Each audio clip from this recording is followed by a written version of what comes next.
महाभारत की सबसे मार्मिक घटनाओं में से एक द्रौपदी का चीरहरण भारतीय इतिहास और संस्कृति में नारी अस्मिता और अपमान का सबसे बड़ा प्रतीक माना जाता है।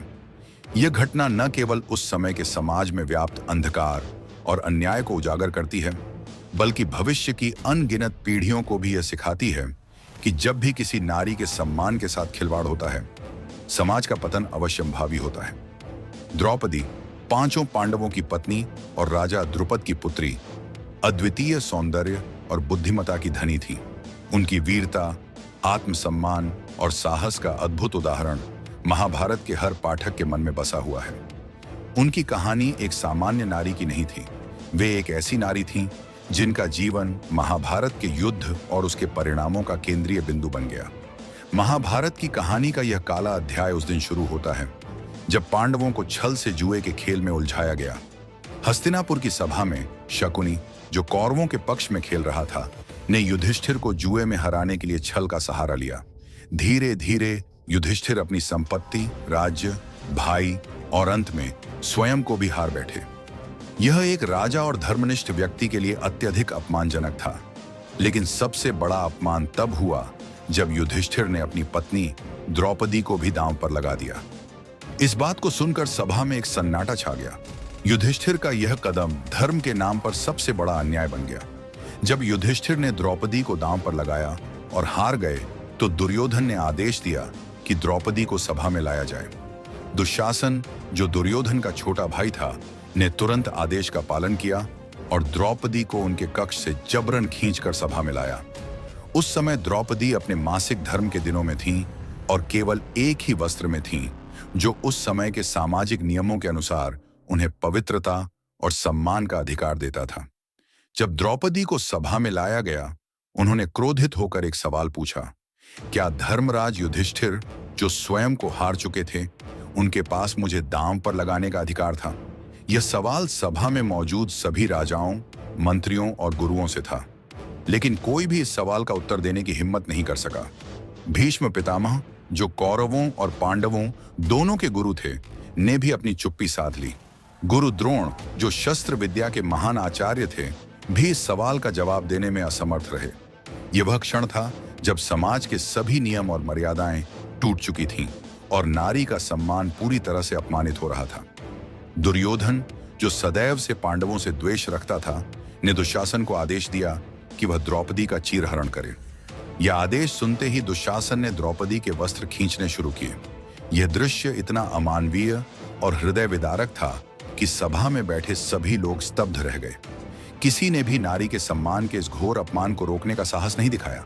लेकिन द्रौपदी, जो साहस और आत्मगौरव की प्रतीक थीं, ने अपने आराध्य श्री कृष्ण को याद किया। उन्होंने श्री कृष्ण से प्रार्थना की कि वे उनकी लाज बचाएं। श्री कृष्ण, जो द्रौपदी के सखा और रक्षक थे, ने उनकी प्रार्थना सुनी और उनकी सहायता के लिए तुरंत प्रकट हुए। जैसे ही दुशासन ने द्रौपदी के वस्त्र खींचने शुरू किए, श्री कृष्ण की कृपा से द्रौपदी के वस्त्र अंतहीन हो गए। जितना दुशासन खींचता गया, उतने ही नए वस्त्र प्रकट होते गए। दुशासन, जो इस कार्य को अंजाम दे रहा था, अंततः थक गया और हार मान ली। लेकिन द्रौपदी के वस्त्र खत्म नहीं हुए। यह श्री कृष्ण की माया और द्रौपदी की भक्ति का चमत्कार था। यह दृश्य देखकर कौरवों के चेहरे पर हताशा और क्रोध के भाव साफ झलक रहे थे। द्रौपदी ने अपने अपमान के बावजूद अपनी आस्था और आत्मसम्मान को बनाए रखा। यह घटना न केवल पांडवों के लिए एक अपमान का कारण बनी, बल्कि यह कौरवों के पतन की शुरुआत भी थी। इस घटना के बाद द्रौपदी ने अपने खुले बालों की प्रतिज्ञा की। उन्होंने कसम खाई कि जब तक वे दुशासन का खून अपने बालों में नहीं लगाएंगी, तब तक वे अपने बाल नहीं बांधेंगी। यह प्रतिज्ञा न केवल द्रौपदी के भीतर जल रहे प्रतिशोध की आग को दर्शाती थी, बल्कि यह उस महायुद्ध की नींव भी रखती थी जिसे आज महाभारत के रूप में जाना जाता है। द्रौपदी का यह प्रतिशोध उनके हृदय में जलता रहा और अंततः महाभारत के युद्ध के दौरान जब भीम ने दुशासन का वध किया, तब द्रौपदी ने अपनी प्रतिज्ञा पूरी की। भीम ने दुशासन का खून लाकर द्रौपदी के बालों में लगाया और इस तरह से उनके अपमान का प्रतिशोध लिया गया। द्रौपदी के चीरहरण की घटना ने महाभारत के युद्ध की नींव रखी। इस घटना ने पांडवों के आत्मसम्मान और स्वाभिमान को जागृत किया और उन्होंने कौरवों से बदला लेने का संकल्प लिया। यह युद्ध न केवल हस्तिनापुर के सिंहासन के लिए था, बल्कि यह युद्ध सत्य, धर्म और न्याय के लिए था। द्रौपदी, जो एक नारी होने के बावजूद महाभारत के इस महाकाव्य युद्ध की प्रेरक शक्ति बन गई। द्रौपदी का चीरहरण केवल एक नारी के अपमान की कहानी नहीं है, बल्कि यह समाज के लिए एक सीख भी है। यह घटना हमें सिखाती है कि जब समाज में नारी का सम्मान नहीं होता, तब उसका पतन अवश्यंभावी हो जाता है।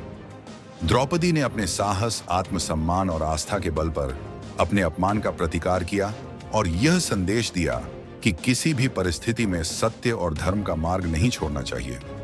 द्रौपदी की यह कहानी आज भी हमें प्रेरित करती है कि किसी भी कठिनाई में आत्मविश्वास और दृढ़ संकल्प के साथ खड़े रहना चाहिए। उनकी भक्ति, साहस और प्रतिशोध की कहानी महाभारत के हर पाठक के हृदय में बसी रहती है और उन्हें सिखाती है कि अन्याय का प्रतिकार करना हर व्यक्ति का धर्म है।